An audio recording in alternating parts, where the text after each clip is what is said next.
poached lobster with watermelon and Japanese caviar, soto ayam with bergedil and scallop mousse, 5-spice braised beef, chicken breast stuffed with mushrooms and spinach, and cheng jelly with a panna cotta base.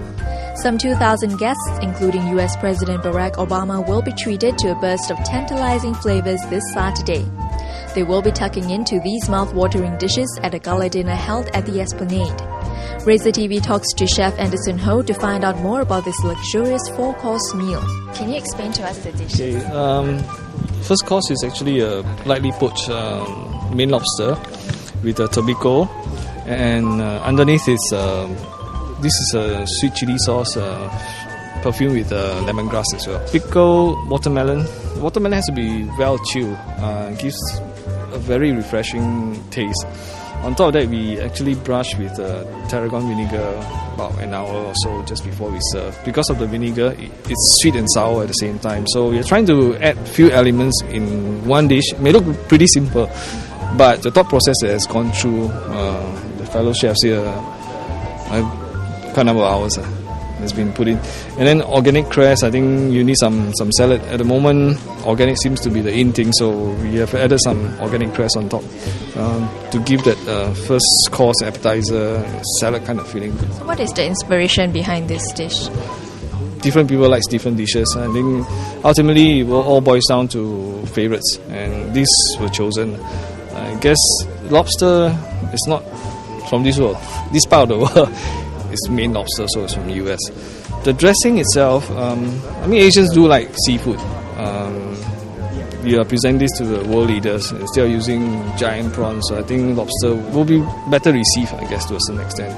And the Asian element comes in the dressing itself. Sweet and sour chili sauce. Of course, it's not straight from the bottle. We can't do that. We have added some lemongrass to give it a kick and that zesty feeling. The combination with crispy, very cold watermelon complements very well. And we're also pretty conscious about the environment. There's a reason why we don't use sturgeon caviar. We're using tobacco, which is a flying fish roll, aplenty in this world. And it's also very Asian.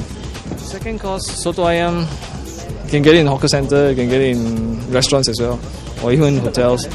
The twist is to because soto ayam itself is very cloudy, murky, and to a certain extent pretty oily as well. So what they've done is with the Western technique, using it's consommé practically.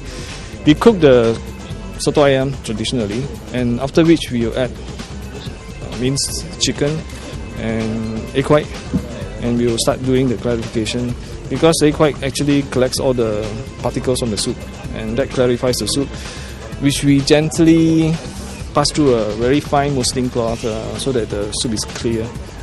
What you have inside is bergedil, which is potato pancake, pan fried, not deep fried, for healthy reasons.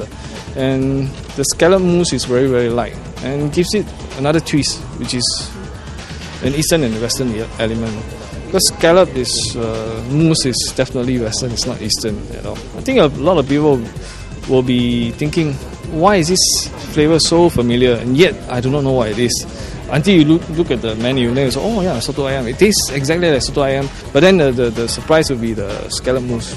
People will just think, what's this? It looks like mushrooms. We're also trying to add some surprise elements into the food. This is a braised beef short rib, well marbled, cooked in 5-spice and beef stew. Braised for about 3-4 hours until when you cut it, it literally melts in your mouth. Below is the edamame, which is a little bit of Japanese element as well. Instead of green pea puree, we use edamame. And that's tomato confit, which is also Western technique. We poach in oil, peel off. Just before we serve, we caramelize in sugar, and before it gets through, that's the reason why I call it lollipop. Those who do not take red meat, we have a choice of white meat, which is chicken stuffed with morel mushroom and some spinach on a bed of a Savoy cabbage braised, just a spear of asparagus. That's another tomato confit. This is a pumpkin puree with a little bit of spice, kind of chicken jus. We have taken something from the street that is close to everybody's heart, which is cheng. We turn it into a terrine, which means it added gelatin. It's still nice and runny, but then it has a jelly filling, and you have a panna cotta below, okay, which is Italian. And on your right, it's a biscuit. It's called coconut streusel. That's a pineapple parfait with lime mousse.